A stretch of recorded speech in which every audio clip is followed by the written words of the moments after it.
still remember the first time I heard that story. We were all sitting around the campfire, a bunch of kids, maybe 13 or 14 years old, while one of the older camp staff, a big guy named Rick, told it. I don't think any of us slept well that night. And even now, all these years later, when I think back on it, it gives me this strange chill. Maybe it's because it wasn't just a story to him. Maybe it's because of the way he told it. The details, the way it sounded too real. That summer, I was at a week-long wilderness camp in the middle of nowhere. Thick woods all around, a couple of gravel roads, and not much else. We slept in canvas tents on wooden platforms. No cell service, no distractions, just nature and the sounds of the forest. The counselors would always tell campfire stories after dinner. Most of them were silly, made-up monsters, ghost stories, things meant to give you a cheap scare. But that night was different. Rick wasn't one of those guys who tried too hard to be funny. He was quiet most of the time, kept to himself, but when he did talk, people listened. He was maybe in his late 40s then. Big hands, rough voice, a bit of a limp when he walked. That night, when he started talking, it was like the air around us changed. The woods went still. Even the usual chirping of insects seemed to fade. He said he wanted to tell us about something real, not some ghost or some urban legend, something that actually happened. And the way he described it, it was so ordinary at first. It started with a body found out in the woods, not too far from where we were camping. A hunter came across it early one morning. It was a man, a big guy, maybe in his late 30s or early 40s. Looked like he'd been killed quickly. No signs of a struggle, no obvious clues. But there was one thing that stood out. His left hand, the pointer, ring, and pinky fingers were gone. Clean cut down to the middle knuckle. Not ripped or torn. Precise. At first, people thought maybe it was an animal, but it didn't sit right. No blood trail, no evidence of the fingers being chewed or dragged off. It was as if they had been taken. Clean. Deliberate. The cops investigated, of course. Searched the area, questioned everyone. But they found nothing. No murder weapon. No tracks leading in or out that couldn't be explained. It was as if whoever did it had simply vanished. People were spooked, but after a couple of weeks, life went back to normal. Then it happened again. Another body. A man this time a little smaller than the first. Same situation. Dead quickly and efficiently. Same 3 fingers missing from the left hand. No evidence left behind. And again, the fingers were just gone. Not a trace. This started a wave of fear through the small towns nearby. People started whispering about some kind of serial killer, but it didn't make sense. There was no pattern beyond the fingers. No reason. No robbery. No signs of assault beyond the killing itself. Just those 3 missing fingers. Weeks went by. People got nervous, but as time passed, the tension eased. Then a third body was found. This time it was a woman, smaller than the second man. Same fingers missing, same clean cuts, and still no clues. Rick described how each new victim seemed to be smaller than the last. Not dramatically, but noticeably. Like whoever was doing this was working through some kind of list, moving down in size. As summer turned to fall, the murders continued. Every few weeks, another body, each one smaller than the last, until it wasn't adults anymore. The bodies started being those of teenagers, then kids. One body in particular stood out. A teenage boy, maybe 15 or 16 years old. Same scene, left hand mutilated. But this time, only the ring finger and pinky were missing. The pointer finger was untouched. That's when the first real clue appeared. For the first time, investigators found a partial fingerprint at the scene. And when they ran it through the system, it matched a theft record from the boy himself. The victim, somehow, his own fingerprint was left behind after his death, in a place where it shouldn't have been. People started coming up with theories. Maybe it was staged. Maybe the killer was planting fake evidence. But nothing added up. The way Rick told it, the police were just as baffled as everyone else. The only thing they knew for sure was that someone was targeting people, taking their fingers and leaving nothing else behind. It was around this point in the story that Rick slowly pulled off one of his gloves. His left glove. He held his hand up in the firelight for us to see. His pointer finger was there, but it was heavily scarred, like it had been mangled and barely saved. His ring finger and pinky, though, were missing down to the middle knuckle. The same fingers from the story. The air got heavier when he did that. None of us spoke. We just stared. You didn't need to say anything. The implication was clear. He was connecting himself to the story. Then, out of nowhere, he lunged forward toward us, hand outstretched, and let out a loud, guttural shout. The kind that hits you right in the chest. The younger kids jumped back. A couple of them screamed. Even I flinched, my heart pounding in my ears. But then he stepped back, sat down again, and the tension eased. Slowly, he explained that his injuries weren't from anything like what we'd imagined. He had lost those fingers in a work accident years ago, a mishap with heavy machinery. His pointer finger had been crushed, but doctors managed to save it, though it never looked the same again. He said he told that story every year at camp, not because it was true in the way we feared, but because of the lesson behind it. He wanted us to understand how easy it is to be fooled by a good story, by details that seem to connect. He wanted to remind us that fear can make us see patterns that aren't really there. But even as he said it, part of me didn't believe him. It was the way he spoke, the way his voice didn't waver when he described the victims. The tiny details, like the clean cuts, the order of the bodies getting smaller. Those weren't things you just make up for a campfire scare. That night, as we all went back to our tents, I lay awake for hours, listening to the wind in the trees, the creaking of branches, the distant calls of night animals. Every little sound seemed louder. Every shadow seemed to stretch further than it should. Over the years, as I got older, I found myself thinking back to that story more often than I expected. I'd look it up from time to time, trying to find any news reports that matched what Rick had said. I never found anything. No articles about a finger-collecting killer. No cold cases that lined up. Maybe it was just a story, crafted well to give us a scare. Maybe he was just good at it. But then again, there's something that's always stuck with me. A few summers after that, when I was working as a junior counselor at the same camp, I helped clean out one of the old storage sheds. Boxes of old papers, maps, and gear. Among the clutter, I found an old camp newsletter from maybe 10 or 15 years before my time as a camper. There was a small blurb about a counselor who'd been injured in a work accident. Lost 2 fingers, mangled a third. His name was different, but the photo was unmistakable. It was Rick, just younger. The story checked out. At least the injury part did.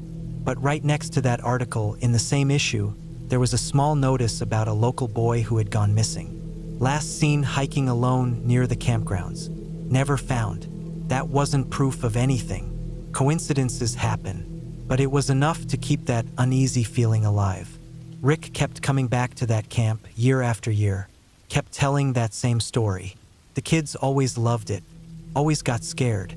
And every year, Rick would show his hand, let them see the scars, and make his point about fear and stories. But sometimes, late at night, when I was older and walking the campgrounds alone, I'd think about how those kinds of stories start. How easy it is to bury the truth under layers of legend and campfire tales. How the scariest stories are the ones that feel real because maybe, in some way, they are. Rick never stopped telling that story. And even now, long after he's gone, every once in a while, a new counselor picks it up. They change the names, maybe tweak a few details, but it's always the same core. The bodies, the fingers, the unexplained, and the counselor with the scarred hand. Maybe it really was just a story, but I'll tell you this. After hearing it, after seeing Rick's hand in that firelight, you'd never walk through the woods at night without gloves on, without wondering if someone out there is still looking for the perfect fit. Because if that story started from something true, even a little, maybe those fingers were never quite right. And maybe, just maybe, he was still looking for replacements. It was the 3rd week of July when we set out for the trip. Me, Dave, and Kyle, old friends from high school who always talked about getting away from it all, but rarely did. This time, though, we actually followed through. We decided on a remote campsite deep in the northern woods, far from cell service, far from roads, the kind of place where the silence itself feels heavy. The place we chose wasn't an official campground. It was more of a local spot, something Kyle had heard about from a guy at work. Supposedly, a nice clearing next to a small lake, barely touched by anyone except the odd hunter or fisherman who knew how to find it. No picnic tables, no fire rings, no bathhouses. Just wilderness. That was the point, really. We packed heavy. Tents, tarps, axes, a small camp stove, bear spray, a .22 rifle for small game, just in case. I remember double-checking everything 3 times before we loaded up Kyle's truck and hit the road. From the last town to the trailhead was over an hour of rough, pitted dirt roads that rattled my teeth with every bump. Once we reached the trail, it was another 4 miles on foot. It was harder than we thought. The trail was barely there. More like an old logging road, half swallowed by brush and time. The further we hiked, the more we had to hack through thickets, stepping over fallen trees and dodging swarms of mosquitoes that seemed immune to repellent. By the time we reached the clearing, we were dripping with sweat, backs sore from heavy packs. But it was beautiful. The clearing opened wide under a break in the trees, with soft grass underfoot and the lake shimmering just beyond. No sounds except birds, insects, and the distant trickle of a stream feeding the water. We pitched camp, 2 tents side by side, a tarp overhead for extra rain cover, firewood stacked nearby. Dave got the fire going while Kyle pulled out the cheap camp chairs. I strung up the food bag between 2 trees, well away from camp, high enough to deter any hungry bears. As the sun dropped, the woods changed. Sounds grew louder in the dark. The lake, glassy and still during the day, now seemed to absorb light. Every crack of a branch made us look up. We weren't used to this kind of quiet. City boys playing survivalist. That night, around the fire, Dave brought up something strange. "You guys hear about that local legend?" he said, staring into the flames. "Some guy who lost his fingers out here? Kept coming back looking for replacements." Kyle chuckled. "That's some campfire BS. You're trying too hard." But Dave insisted. He said it wasn't a ghost story. More like a man who had a work accident, maybe a sawmill, maybe farming, where he lost a few fingers, pointer, ring, and pinky on his left hand. Rumor was he started targeting hikers, trying to replace his fingers by taking theirs. Clean cuts, no jagged tearing, like they were surgically removed. Every few weeks, someone would be found dead, missing those same fingers. Of course, Kyle and I rolled our eyes. Just a story, a scare tactic. But Dave was always like that. Loved his urban legends. Still, I'd be lying if I said it didn't get under my skin. Sitting there in the middle of nowhere, with only the fire keeping the dark at bay. The first night passed without incident. The second day was more relaxed.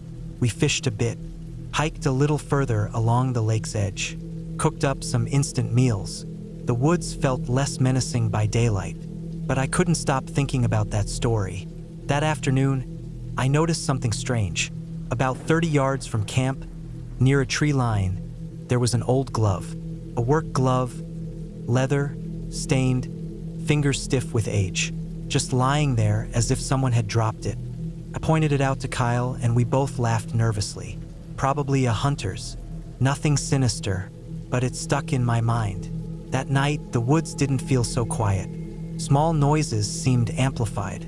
Branches cracking, leaves rustling, a sound like something dragging across the forest floor. We all heard it, but no one wanted to be the first to mention it. It wasn't a bear. I've been around black bears before. They're heavy, clumsy. This was quieter, more deliberate. At some point past midnight, something or someone brushed against the side of my tent. A soft, sliding sound, like a hand gliding over nylon. I froze. My heart pounded so hard I could hear the blood rushing in my ears. I didn't call out, didn't even breathe. I just lay there, staring up into the darkness, waiting for it to happen again. But it didn't. Morning came. Kyle and Dave claimed they didn't hear anything. Maybe they didn't. Maybe they were just playing tough. I checked the campsite. Nothing was disturbed. But when I wandered over to the spot where the glove had been, it was gone. That day passed slower.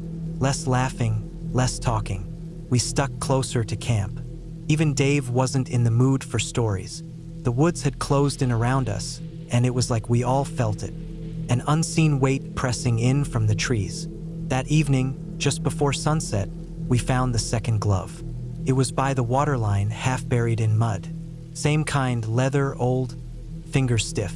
But this one had a clean cut where the pointer, ring, and pinky fingers should have been. Like they'd been sliced away with a blade. We didn't talk much after that. That night, none of us slept. We kept the fire burning high, taking turns feeding it. Every crack of a twig made us sit up. Several times, I was sure I saw movement beyond the firelight. A flicker of motion, a shape, but when I focused, there was nothing. Around 3 a.m., we heard it. Footsteps, slow, careful, moving just outside the circle of light. The kind of sound that tells you you're being watched. Kyle had the rifle, and he stood with it raised, pointing into the dark. But what can you aim at when you can't see it? The footsteps stopped. Silence. Then, from the woods, something landed near the fire. A small, dark shape. When we looked, it was a glove. The first glove. The one I'd found earlier. But now it was wet, soaked through. And inside, we could see something pale. Something that looked like bone. We broke camp at first light. No one said it, but we all knew we weren't staying another night. We packed up in a frenzy. Tents half-rolled, gear shoved haphazardly into packs. We didn't even bother with breakfast. The hike back was a blur. Every shadow felt like a threat. Every bird call felt like a warning. By the time we reached the truck, we were exhausted and jumpy. Kyle's hands shook as he fumbled with the keys. None of us looked back as we pulled away. In the weeks after, I thought a lot about that trip. About the gloves. About the slow, deliberate way those footsteps circled our camp. I couldn't shake the image of that severed glove finger and whatever was inside it. I did some digging. Local news archives, old police reports. Buried between articles about hunting accidents and missing hikers, I found references to a string of unsolved murders. Victims found deep in the woods, each missing the same 3 fingers from their left hand. Clean cuts, no signs of struggle. The last reported case was over a decade ago. Most people would call it coincidence. Maybe it was. Maybe some old creep with a grudge, long dead now. Or maybe just stories locals told to scare off outsiders. But I know what I heard. I know what we saw. A few months later, I was back in that same town, visiting family. One afternoon, at a small hardware store, I noticed an older man browsing work gloves. His left hand caught my eye, pointer finger stiff and scarred. Ring and pinky finger missing, cut clean halfway down. For a moment, our eyes met. No words, no expression, just a flicker of recognition. He paid for his gloves and walked out. That was the last time I went camping in those woods. It's been years since then. Dave moved out west. Kyle doesn't talk about it. I still go camping sometimes, but never alone, and never that deep in. And I never leave gloves lying around. Because some stories aren't just stories.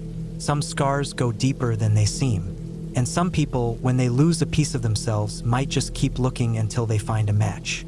Even if it takes a lifetime. I've camped alone for years, mostly in remote areas, and I've always preferred it that way. I'm not one for crowded parks or noisy campgrounds. I like silence, space, and being far enough away from everything that the world fades out and all I hear is the wind through the trees and the chirping of birds. My dog, Riley, is the only company I ever bring. He's a mixed breed. Mostly lab with something smaller thrown in, but smart and alert, always tuned into things before I am. I trust his instincts more than I trust my own most days. This trip was supposed to be a quiet weekend away. I'd found a spot on a ridge just above a small creek, not far from a game trail I'd followed earlier that summer. It was out of the way, peaceful, and as far as I could tell, rarely used. The ground looked mostly level, and there weren't any obvious signs of past campers. No fire pits, no garbage, no worn patches of dirt. It was just wild grass, pine needles, and tree roots. I arrived early in the afternoon, set up my tent near a stand of tall spruce trees, and spent the evening reading, collecting kindling, and cooking over a small camp stove. The air smelled like cedar and moss. Riley sniffed around the area but didn't act strange or alert, which reassured me. He had a way of letting me know if something was off. When night fell, the temperature dropped fast. I zipped us both into the tent and lay down on my foam pad with Riley curled at my feet. I remember noticing something uneven under the floor of the tent as I adjusted my sleeping bag. At first, I thought it was a rock or maybe a tree root. The ground hadn't felt particularly bumpy when I set up, but I hadn't inspected every square inch either. As I shifted to get more comfortable, I noticed a softness under my left hip, like the ground had a bit of give to it. Not much, just enough to feel weird. I pressed my hand down through the sleeping bag and pad, expecting to feel something solid. Instead, it felt like packed soil that had a slight springiness to it, uneven like a patch of loose earth. I figured it was probably just some buried sticks or old roots that had rotted out. I didn't think much of it. I was tired, and the last thing I wanted to do was take the tent down to check the ground underneath. So I ignored it. The night passed mostly without incident. I woke up once to pee, and Riley sat up and listened to something in the woods for a while, but didn't bark or growl. Eventually, he laid back down and went to sleep. I followed soon after. I didn't feel uneasy, just tired. Morning came with clear skies and a light breeze. I boiled water for coffee and gave Riley his breakfast. He ate quickly, then wandered toward the edge of the tent and started sniffing near the spot where I'd felt the strange ground the night before. At first, I figured he was just smelling old food scent or maybe the imprint of my body from the night before. But then he started to scratch. It was the kind of digging he did when he smelled a buried animal, like a chipmunk or mole. He was quick, efficient, and focused, his front paws scooping away at the thin layer of dirt and pine needles beside the tent. I told him to stop, more out of habit than anything. He never listens when he's this dialed in. He kept digging until he exposed something hard and flat beneath the soil. Curious, I got up and pulled the tent back to see what he'd found. At first, I thought it was a piece of an old pipe or maybe some kind of metal lid. But as I brushed away the dirt with my hands, more of it was revealed. A rectangular metal grate, rusted and bent at the corners, like it had been tampered with or pried up at some point. It looked like a vent cover, the kind you'd see in a basement or crawl space. It had narrow slats and was bolted into what looked like a concrete edge. My stomach knotted a little. What the hell was a vent doing under the middle of a clearing in the woods? I stared at it for a long time, trying to understand what I was looking at. This wasn't the kind of area where people buried septic systems or dug out storm shelters. It was forest for miles, nothing developed anywhere nearby. No old cabins, no ruins. The nearest trailhead was 5 miles away. And this vent, it wasn't new. It looked old, like it had been there for decades. I got down on my hands and knees and peered between the slats. At first, all I saw was darkness, but when I moved to the side, I noticed a faint glimmer of light coming from within. Not sunlight, it was too dim and steady, like the kind of light you'd get from a dying flashlight or a low-powered bulb. I felt a chill that had nothing to do with the weather. Riley was still sniffing and pawing at the edges of the grate, whining a little now. I tried to lift the vent, but it was stuck. I used my multi-tool to pry at one corner, and after a few minutes of work, the rusted bolts gave way. I managed to lift the cover enough to slide it aside, revealing a square opening about 2 feet across. Below, there was a narrow shaft with metal rungs built into the wall, like a ladder descending into a hole. It dropped down maybe 6 or 7 feet into what looked like a small underground room. I sat back, my heart thumping in my chest. I didn't know what I'd found, but I had the sense I shouldn't be here. The room below looked man-made. The walls were rough concrete, the floor packed dirt. There were no pipes, no visible wiring, but the light, coming from a small, battery-powered lantern, was sitting on the ground in the corner. A pair of dirty blankets lay in the opposite corner, along with an empty water bottle and a crumpled plastic bag. Someone had been living down there. Maybe not recently, but not long ago either. I didn't go down. I stood there for a long time trying to make sense of it. A hidden crawl space right under my tent. Someone had carved this thing out, covered it up with just enough dirt to hide it, and left a vent on top like it was nothing. If Riley hadn't scratched at the ground, I never would have known. I would have slept the night right over it, none the wiser. My mind began racing. Was this a survival shelter? A hideout? Was someone still using it? The lantern still had power, which meant someone had been down there recently enough to change batteries. But there were no signs of food, no clothes, no personal items beyond the blanket and bag.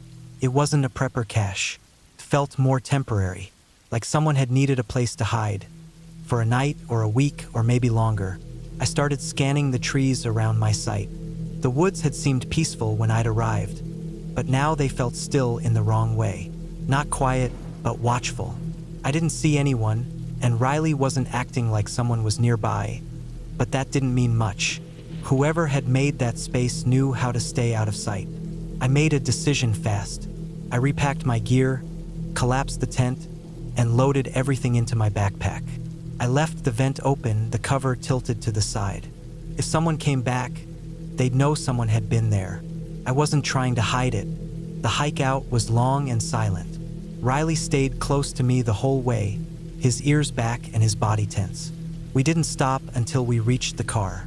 Once I got home, I sat in the shower for 20 minutes trying to calm down, but the feeling of that soft ground under my back still stuck with me. I reported the site to the local Forest Service anonymously. I didn't want my name attached to it. A few weeks later, I went back online and checked their reports. No mention of a shelter, no warnings posted, nothing about underground spaces or suspicious activity. It was like nothing had ever been found. I haven't camped alone since. It's not fear that stops me. It's the realization that I'd slept directly over a hole in the ground. A place someone had dug out and hidden. Place meant to go unnoticed. There's no telling who had made it, how long they'd been there, or why they were hiding underground. But they had been right beneath me while I slept, and I'll never forget that soft, uneven spot under my sleeping pad, because now I know it wasn't rocks or rotted roots. It was hollow ground, and someone had been there before me. Maybe not that night, but not long before. I had always found peace in the isolation of remote places, where the sounds of civilization felt miles away and nature had its own rhythm. There's something special about being alone at a lake, surrounded by nothing but trees and water. It gives you space to think, reflect, and simply be. I had been fishing this remote lake for years, taking my time to find the perfect spot and enjoy the quiet serenity it offered. This particular trip, however, was different. It started off just like any other, but it ended up being something I would never forget. The lake I chose was tucked deep within the woods, far from any major roads or trails. It wasn't a popular spot, which suited me just fine. The water was clear, the fish plentiful, and the setting pristine. I had my tent set up right beside the shore, the fire pit crackling as the sun dipped below the horizon. The first evening was peaceful. I spent the night by the fire, listening to the croak of distant frogs and the rustling of the trees. The air was cool and crisp, just the way I liked it. But it wasn't long before I started noticing something strange. It was around midnight when I first saw the flicker. At first, I thought it was a trick of the light, maybe a reflection from the campfire bouncing off the water. But when I looked again, I saw it more clearly. A small headlamp bobbing along the far side of the lake. It wasn't the soft glow of a campfire. It was a single, bright light moving across the water. I squinted, trying to make sense of it, but the figure was too far away to identify. I waited for a moment, expecting someone to call out, but there was nothing. No sound, no movement beyond the light, just the eerie stillness of the night. I figured maybe it was another fisherman, someone out there like me, enjoying the quiet of the night. But the more I watched, the more uneasy I felt. The light moved slowly across the water, just above the surface, weaving back and forth. A few minutes passed, and I called out, my voice carrying into the darkness, "Hey, you out there?"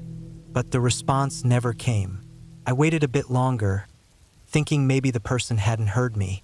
But then the splashing started, faint at first, like the sound of something moving through the water. The headlamp flickered again, then disappeared into the distance. I stood there for a long time, staring at the spot where I had seen the light, my curiosity growing, but also a nagging sense of discomfort settling in my chest. There was something strange about it. The way the light moved, the sound of the splashing, it didn't feel right. I've spent enough time in the woods to know when things were off, and this felt off. I decided to dismiss it as nothing, but that night, sleep didn't come easy. I lay in my tent, listening to the sounds of the night, unable to shake the image of the headlamp across the water. Every creak of the trees, every ripple in the lake, made me uneasy. The stillness was deafening, broken only by the distant sound of that faint splashing. Eventually, I drifted off to sleep, but I kept waking up every few hours, staring out at the lake, half expecting to see that light again. The next day, everything seemed normal. The sun was out, and the water glistened under its warmth. I went fishing, cast my lines, and spent a few hours trying my luck with the fish, but I couldn't shake the memory of the headlamp. That evening, as dusk fell and the shadows grew long, I found myself watching the lake again, waiting for that flicker of light. Sure enough, just as the sky darkened, I saw it again, that same headlamp moving across the water. I didn't call out this time. Instead, I grabbed my paddles and slipped my canoe into the water, pushing off from shore. The lake was eerily quiet now, the only sound being the gentle splash of the oars in the water. I moved cautiously toward the light, my eyes locked on the small, flickering beacon as it bobbed in the distance. It was hard to tell how far away it was, but the more I paddled, the closer I got. As I neared the spot where the light had been, I felt a strange unease creep up my spine. It was almost as if the light was leading me, drawing me into something. The splashing sounds were louder now, like something large was moving in the water, but I couldn't see anything. No figures, no shapes, nothing but the dim glow of the headlamp, which now seemed to be closer to the surface of the water. The light's movement was erratic, almost frantic, like someone was struggling or trying to swim. My heart raced as I paddled harder, eager to reach the source of the noise. I told myself that it was just another fisherman, maybe someone who had fallen in the water or gotten stuck. I had to check. It wasn't right to ignore it. I reached the area where the light had last been seen, and I scanned the water, but there was no one in sight. Then, as I looked down into the dark, murky depths, I noticed something strange. A canoe was partially submerged near the shore, its hull dipping beneath the water, as if it had been there for days. I stopped paddling and drifted closer, my eyes fixed on the half-sunken boat. My stomach turned when I saw that it wasn't empty. Inside, something was floating, a half-eaten sandwich. It bobbed in the water, a few crumbs floating free, the sandwich itself looking wet and soggy from being submerged. The sight sent a chill down my spine. I couldn't make sense of it. Who leaves a sandwich like that in a submerged canoe? It was as if whoever had been out there just vanished. The canoe wasn't damaged. There was no sign of a struggle. But the sandwich was so out of place, like a piece of a puzzle that didn't fit. I quickly pulled my canoe back, my mind racing. My gut told me something was wrong. Why was the boat left like that? Where had the person gone? The air felt heavy, and I suddenly realized how eerily quiet the lake had become. The splashing sounds had stopped completely. Everything was still. I didn't stick around to find out more. I paddled back to my campsite as quickly as I could, my mind spinning with possibilities. When I got to shore, I scrambled out of the canoe and packed up my gear. There was no way I was staying another night out there. Whatever had been going on at the lake, I didn't want to be part of it. I made my way back to the car, the whole time glancing over my shoulder, expecting to see something, anything, watching me from the woods. But there was nothing, just the deep, unsettling silence of the wilderness. I reported the canoe and the sandwich to the rangers, but when they checked, they found nothing. No sign of anyone missing, no explanation for the canoe or the strange scene I'd discovered. I even went back to the lake a few weeks later, but the area where I had found the canoe was perfectly undisturbed. The lake looked as peaceful as ever. I don't know who had been out there or why they left their boat like that. Maybe it was just an abandoned canoe. Maybe it was just an accident. But that half-eaten sandwich still haunts me, because it felt like a sign, like someone had left it behind, and for some reason they didn't want me to find them. Or maybe they just didn't care anymore. Either way, I'll never forget the sound of that splashing, the flicker of the light, or the strange emptiness of the lake that night. Something was out there, and I still can't shake the feeling that it was waiting for me to look a little closer. I'll never forget the way he told that story. It wasn't just what he said, but how he said it. The way his words came slow, deliberate, with that half smile like he was letting you in on some big secret. He was the type of guy who could make you laugh and squirm at the same time, which made him perfect for telling these kinds of stories around the fire.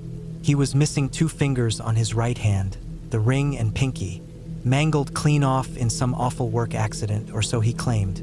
His favorite joke was about how he couldn't wave at people with that hand without them thinking he was flipping them off. Every time he told that one, he'd hold up his hand, flash that grin, and everyone would laugh, though the new folks always looked a little uncomfortable. He'd prank the new guys too. Real subtle stuff. Pretend to catch his hand in a tool, let out a yell, then laugh when they went pale. But right after, he'd get serious. He'd tell them to always be careful, to respect the machines, because all it took was one careless moment. That's all it took for him. He wasn't wrong about that. This story I'm about to tell you, it's not about ghosts or demons or anything like that. It's just about a guy like him and what happens when someone takes their bad luck and makes it everyone else's problem. It was a few summers ago when we decided to do a big camping trip out in the backwoods. Not a state park or a campsite with bathrooms and running water. I mean real wilderness. You packed out what you packed in, you dug a hole when nature called, and if you got into trouble, no one was coming to save you. There were 6 of us, all old friends from work.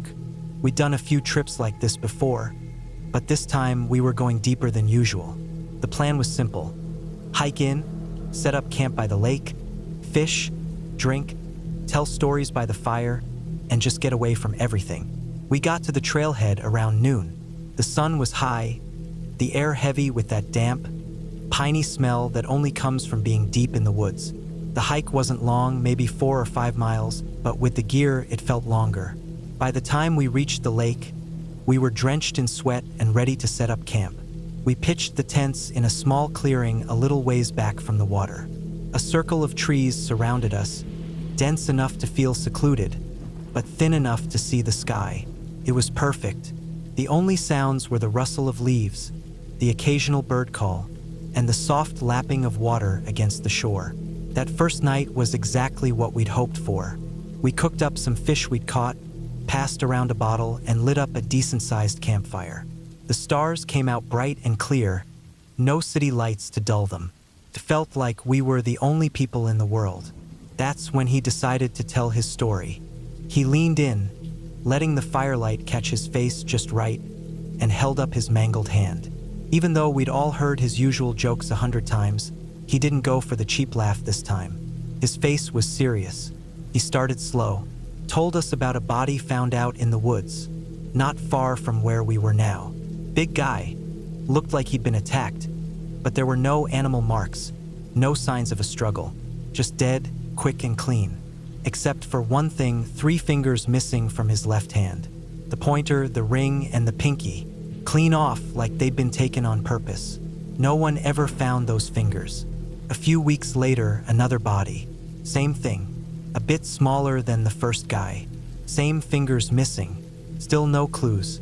He kept going, telling us how it happened again and again. Each time, the victim was smaller. First a large man, then an average guy, then a smaller woman. Always the same fingers. Always no clues. It went on for months, until it was teenagers being found. Then kids. The last body found was a teenager, maybe 15. But this time, only 2 fingers were missing, the ring and the pinky. And for the first time, they found a fingerprint at the scene. That print matched the previous victim. The kid who was now missing his fingers had been the one who left the print. He paused there, letting it sink in. The implication was clear. The killer was taking the fingers and somehow using them, maybe trying to replace his own. That's when he'd normally pull off his glove and show everyone his hand. But this time, he didn't. Maybe he felt we already knew him too well, or maybe he just didn't feel like making a joke out of it. Instead, he just said, Makes you wonder if he ever found the right fit. We laughed, nervously, but there was a weight to the silence after that. Later that night, after everyone had drifted off to their tents, I sat by the dying fire. Couldn't shake the story. I knew it was probably just a tale, the kind of thing you tell to spook your buddies. But out here, in the middle of nowhere, with only the dark trees around us, it felt different. I think that's why I noticed the sound. A soft crunch, like a footstep. I froze, staring out into the dark. The fire had burned down to glowing embers, casting just enough light to make everything beyond it seem even darker. Another crunch, slow, deliberate. Could have been an animal, a deer maybe, or a raccoon looking for scraps. But it didn't feel like that. Animals move differently. They skitter, scurry, or stomp. This was careful, like someone trying not to be heard, but not careful enough. I reached for the hatchet by my chair, keeping my movements slow. My breath felt loud in my ears. The crunching stopped. For a long moment, there was nothing, just the soft hiss of the cooling embers. Then, from the other side of the fire pit, something moved. Not rushed, not aggressive, just there. A figure stepped forward, just enough for the light to catch the edge of his boot. Worn leather, mud-caked, not a hiker's boot, work boots. Heavy, steel-toed, the kind you'd wear on a construction site. I couldn't see his face. The shadows kept him hidden. He didn't say anything, just stood there. I gripped the hatchet tighter. "You lost?" I asked, even though every instinct told me to wake the others, to make noise, to get out of this situation. No response. He lifted his left hand.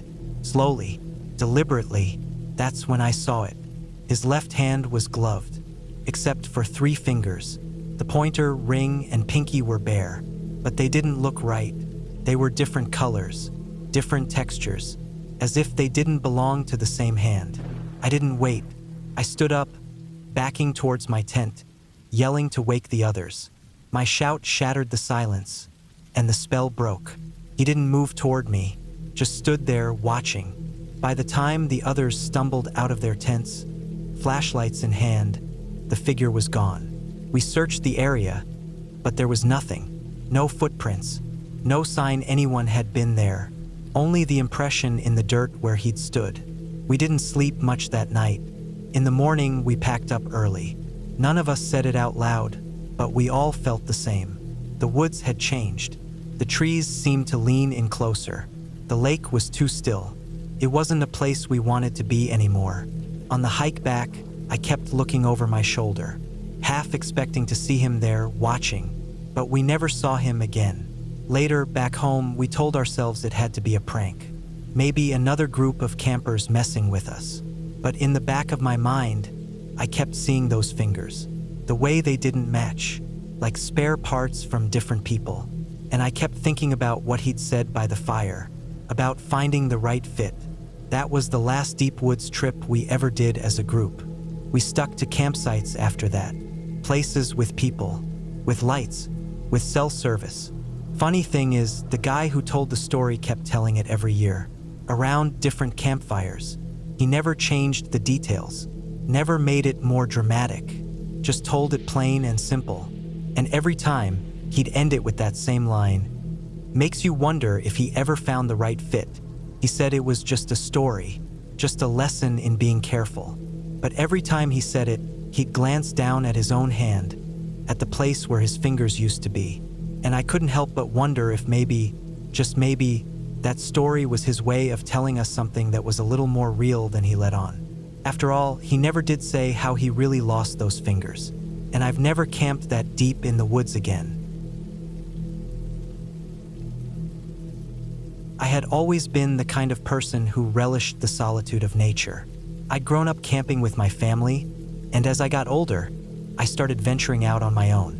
There was something deeply satisfying about the quiet of the woods, the way the trees whispered with the wind, the birds called, and the sound of a nearby creek flowing. It was my escape, a place where everything else in the world seemed so far away, where I could just be. That weekend, I decided to camp with a few friends at a site deep in the woods. It wasn't a popular campground, so there was hardly anyone around. The kind of place where you felt like you were in the heart of the wilderness, isolated from the world. We set up camp on a small rise, surrounded by tall pines and thick underbrush. It was late afternoon when we arrived, just in time to set up before sunset. The weather was perfect, not too hot, not too cold, just a hint of a breeze. We spent the evening talking around the campfire, roasting marshmallows and catching up on life. By the time we headed to our tents, the moon was high and the fire had died down to glowing embers. The next morning was crisp and clear. I woke up early, just as the sun began to creep through the trees, casting long shadows on the ground. I was still half asleep when I stepped outside to stretch my legs. The air was cool, refreshing, and there was the smell of fresh pine needles. As I wandered around the campsite, I noticed something odd. Out of the corner of my eye, I saw a small patch of tarp sticking out of the ground near the edge of our site. At first, I thought it was some piece of trash someone had left behind. Maybe an old camping mat, maybe a broken tarp. But it seemed strange that someone would bury a tarp. It wasn't exactly the sort of thing you would just toss aside, and it seemed far too well hidden to be an accident. I walked closer to inspect it. The tarp was buried at an angle, almost as though someone had tried to hide it but hadn't done a very good job. A portion of it stuck out of the dirt, revealing the dull gray fabric. The edges had already started to fray, and there were signs of wear on the material. I crouched down and brushed away some of the dirt. As I did, the smell hit me, musty, damp, and faintly rotten. It made my stomach turn. Curiosity got the better of me. I grabbed a nearby stick and started digging around the edges of the tarp, carefully clearing away the dirt. At first, I didn't think much of it, just annoyed by the unpleasant smell. But the more I dug, the more I realized there was something underneath. Finally, after a few minutes of digging, I pulled the tarp back completely. Underneath, partially exposed, was a moldy sleeping bag. It was dark green, almost black with rot, and the fabric had a slick, damp sheen to it. I hesitated for a moment, staring at it. It didn't seem like something someone would leave behind on purpose, not intentionally. It was too out of place. My heart started to race, and I felt a little uneasy. I moved the sleeping bag aside and found old, rotted clothing underneath. Faded jeans, a flannel shirt, and what appeared to be a pair of boots. They were caked with dirt, and the clothes had an awful, musty odor to them. There were also some other things buried beneath the pile, but I couldn't quite make them out. I was starting to feel deeply uncomfortable, like I was intruding on something I wasn't meant to see. I called out to my friends, who were still in their tents, to come over. They were just as baffled as I was. We all stared at the scene in silence, trying to figure out what to do next. This was no ordinary campsite find. I had been camping for years, and I had never come across anything like this. The clothing was decayed, old, but how old? The sleeping bag was in terrible shape, but it didn't look like it had been there for decades. It looked like something that had been buried recently. Too recently. The smell, the dampness, everything about it felt wrong. We decided to report it to the rangers.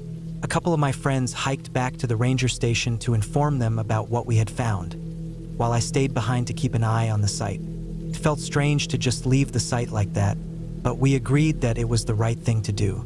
We didn't want to take any chances. The rangers arrived about an hour later.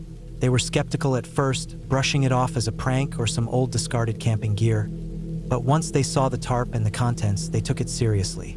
They started searching the area around the campsite, examining the dirt and the surrounding trees for any signs of a struggle or anything unusual. But they didn't find anything. No footprints, no signs of a recent campsite, no other clues. The rangers looked at us, confused. "This is strange," one of them said. "We haven't had anyone in this area for months, and there's no record of anyone camping here recently." The other ranger agreed. "Whoever left this must have buried it a long time ago, but we haven't had any reports of missing persons out here." I didn't feel reassured. Something about the whole situation felt off. The rangers said they would file a report, but they didn't seem convinced. After a brief discussion, they decided to leave, saying they'd check with their headquarters to see if there had been any reports of missing campers or anyone else in the area. They promised to come back and check again, but I didn't get the sense that they thought it was anything serious. We stayed at the campsite for the rest of the day, but none of us felt comfortable. The place felt different now. I kept imagining the sounds of footsteps in the woods, the wind carrying whispers through the trees. As the sun dipped lower, we started packing up. Something about the scene, about what we'd found, gnawed at the back of my mind, and I couldn't shake the feeling that we weren't meant to find it. That night, we left the campsite and hiked out, heading back to the ranger station to get a better idea of what we should do. But when we arrived, the rangers told us something that completely baffled us. "No ranger was sent to that area this week," one of them said, "and there's no record of any campers being out there recently." I froze. "What do you mean? We just saw you earlier today. You came out and checked the site." The ranger shook his head. "No, we didn't. I'm not sure what you're talking about." We stood there in disbelief, trying to make sense of it. But no matter how much we pressed them, they insisted that no one had been sent out that way. No rangers, no search teams, nothing. I don't know what happened that night, but I can't get rid of the feeling that something was wrong. That tarp, the sleeping bag, the clothes, it felt like a sign, but a sign of what, exactly? We all agreed to leave the area. The unease we felt just didn't sit right. The strangest part of it all came when we returned to the campsite the next day. The tarp was gone. It wasn't just moved, it was gone. There was no sign of it, not even a trace of dirt where it had been buried. The ground was smooth, untouched. It was as if it had never been there. We searched the area again, hoping to find some clue.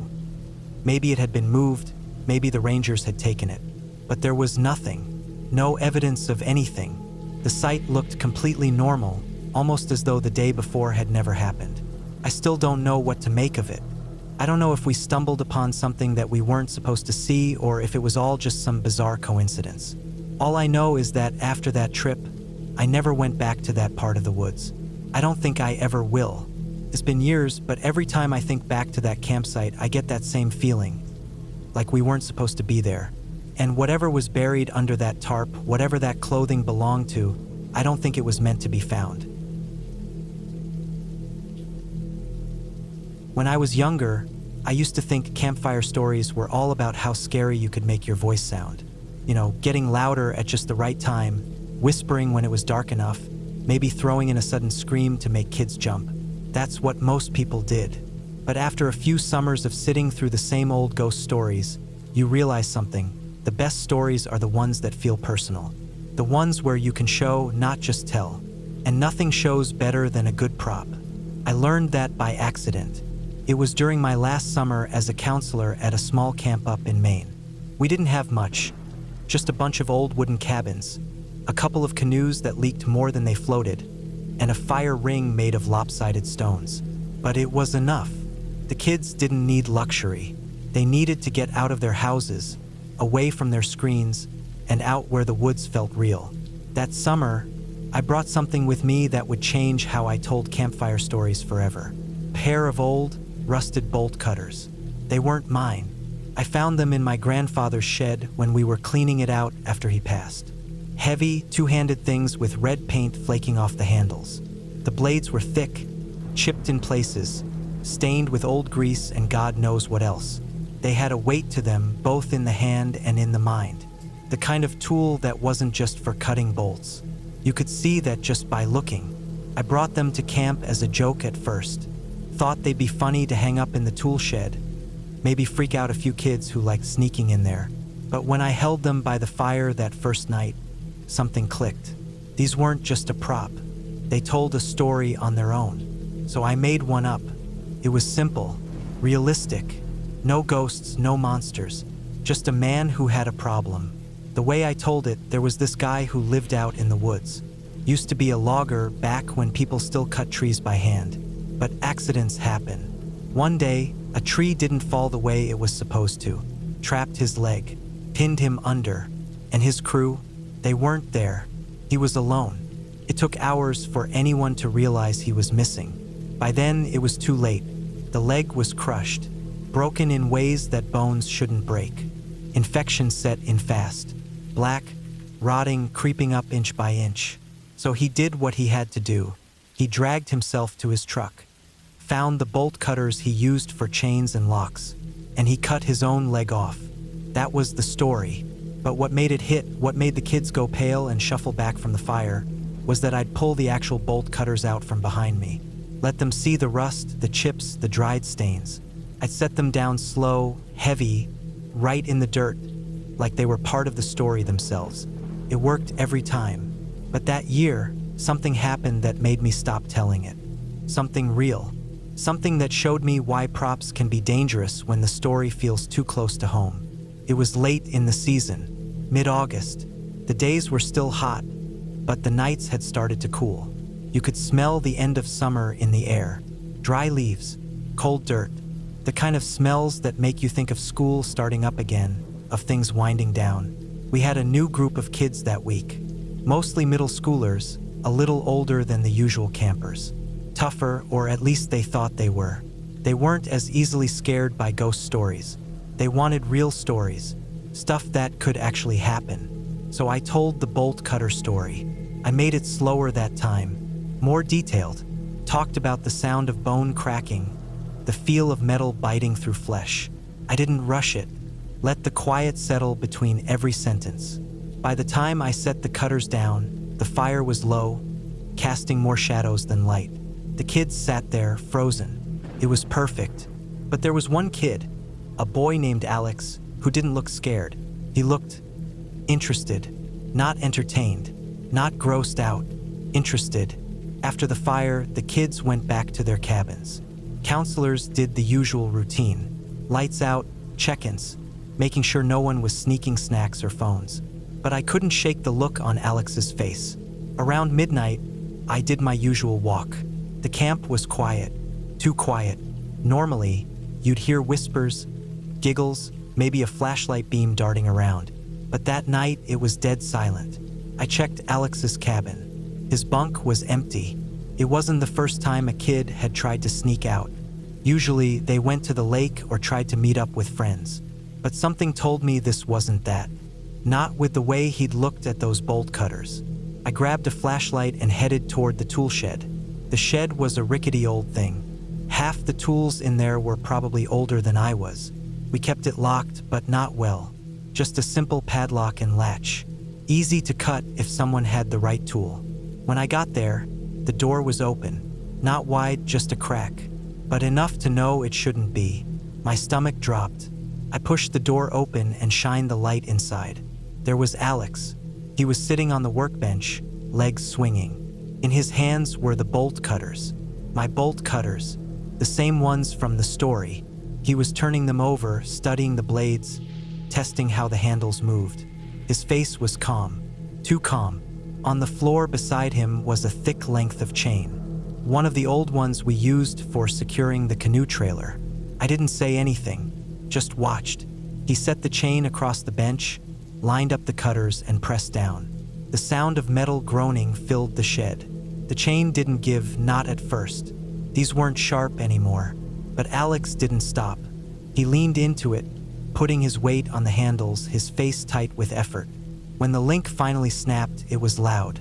A sharp, ugly pop, like a bone breaking. He set the cutters down and looked at me. I didn't need to ask why he did it.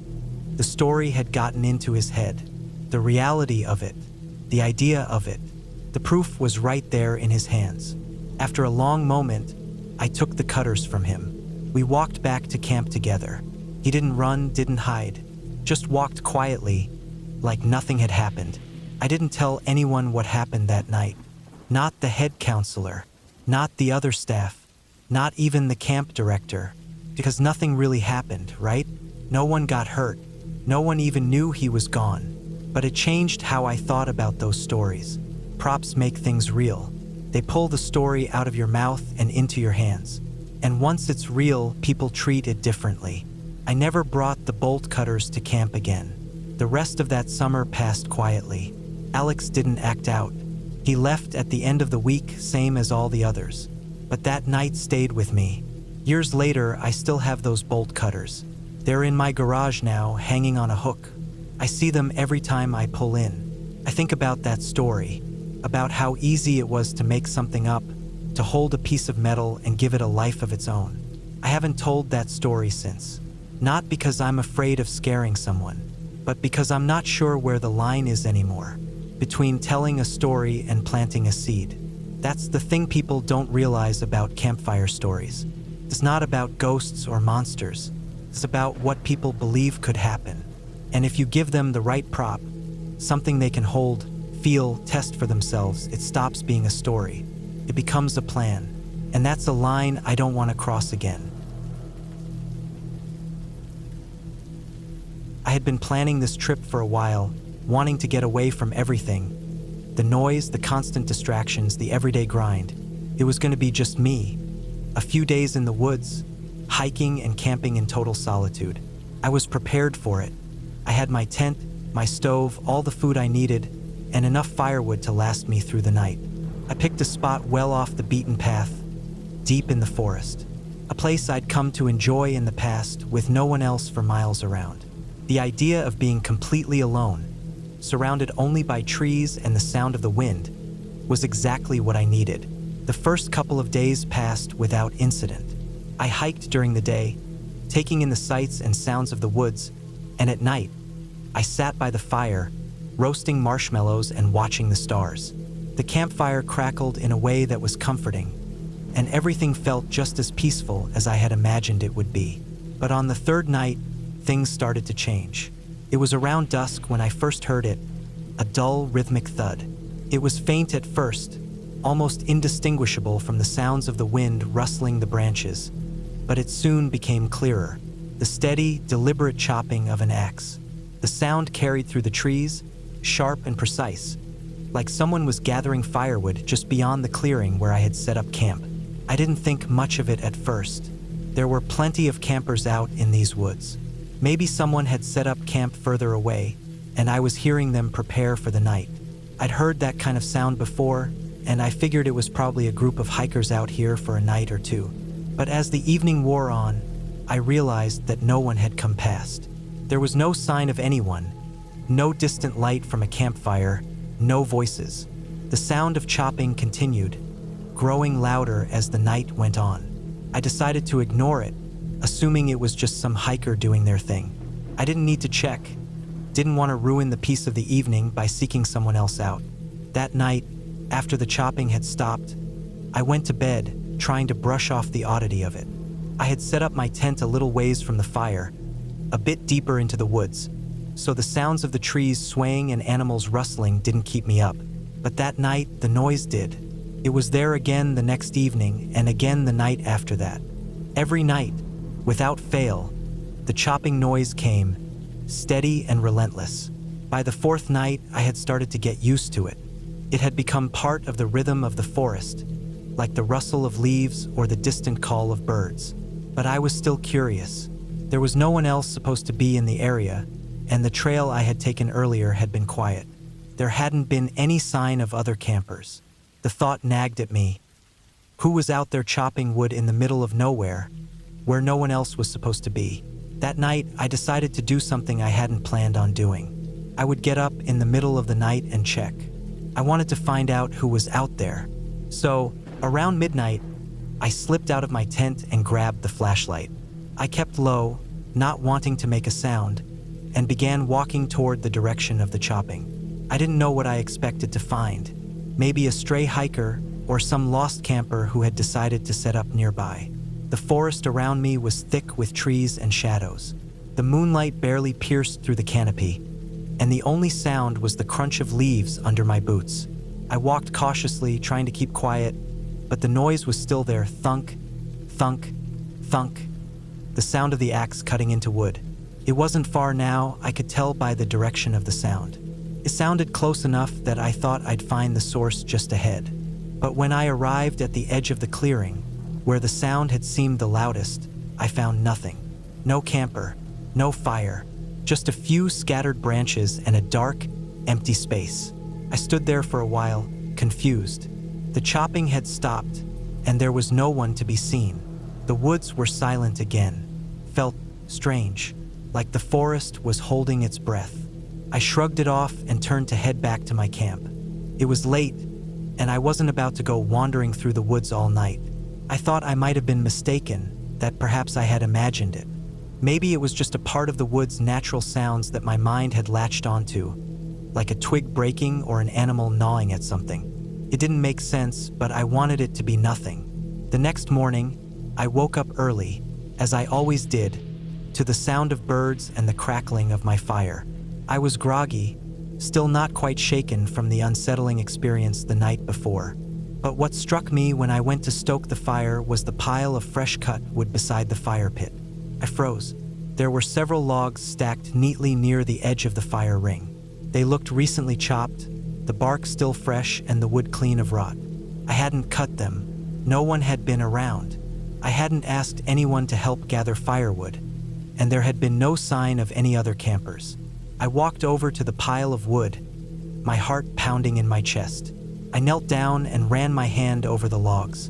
They felt cool to the touch, freshly cut, but the sight of them left me feeling uneasy. I looked around, scanning the area as if expecting someone to jump out from behind a tree. There was no one. The forest was silent again, and the woods stretched on, quiet and still. I didn't know what to think. I stood there for what felt like an eternity, trying to make sense of what I was seeing. Who had left the wood? Why had they done it? And most of all, why hadn't I heard anyone? The sound of chopping had stopped completely that night. There was no way the person could have been nearby, and I couldn't shake the feeling that I had just missed something important. I stayed in the area for the next few days, still hearing the faint, distant sound of chopping every night. But I never went looking again. Part of me was scared of what I might find, or worse, what I might not find. I had already made the mistake of getting close. I wasn't going to risk it again. The trip ended without any more strange encounters. I packed up my gear and left, the image of that pile of wood lingering in my mind as I walked back to the car.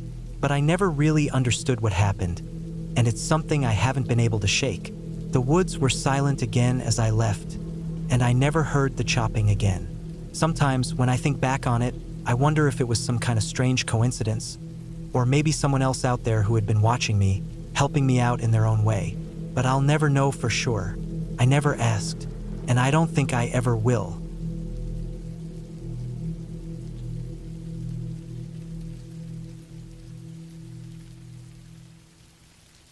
I've told this story so many times around campfires that sometimes it feels like it didn't happen to me.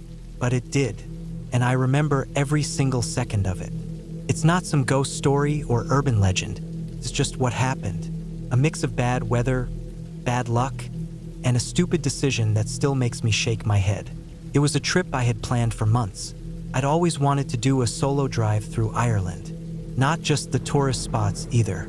I wanted to get out into the countryside, to the small roads where it feels like time doesn't move as fast. I had the route planned, a few campsites picked out, and figured if I got tired, there would always be a little inn somewhere.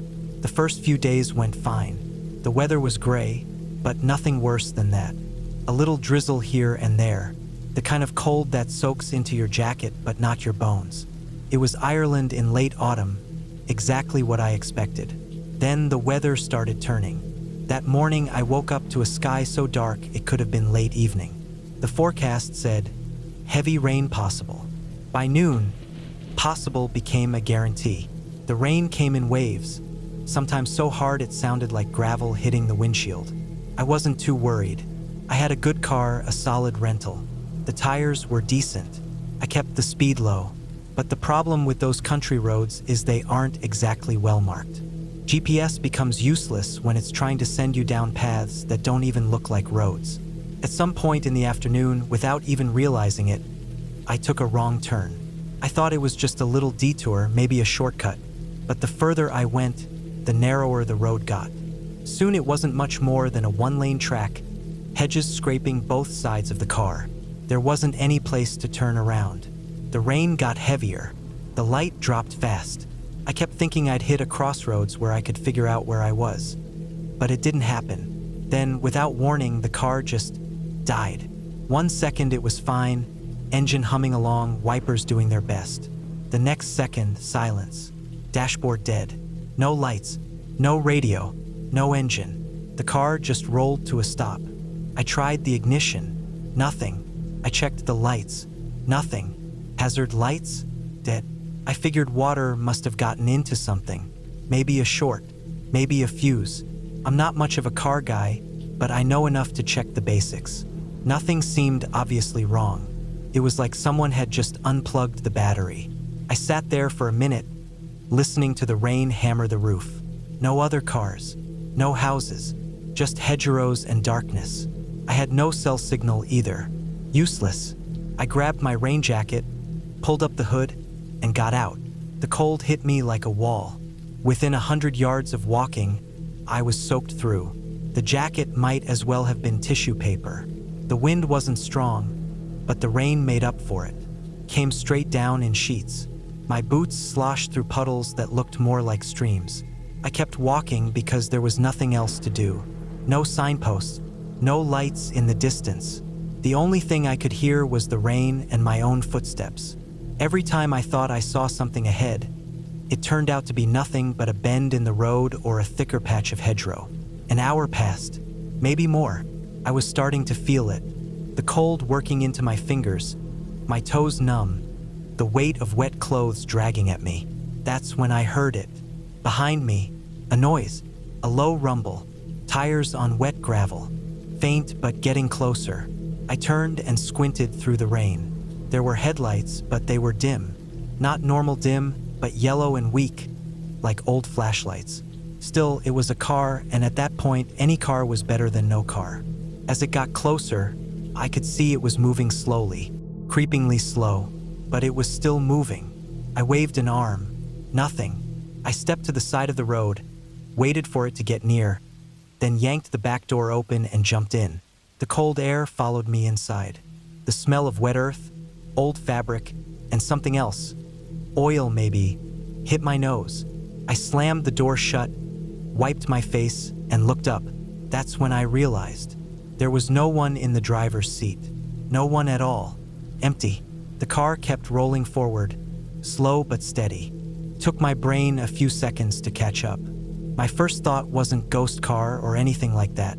My first thought was that someone had set the handbrake wrong.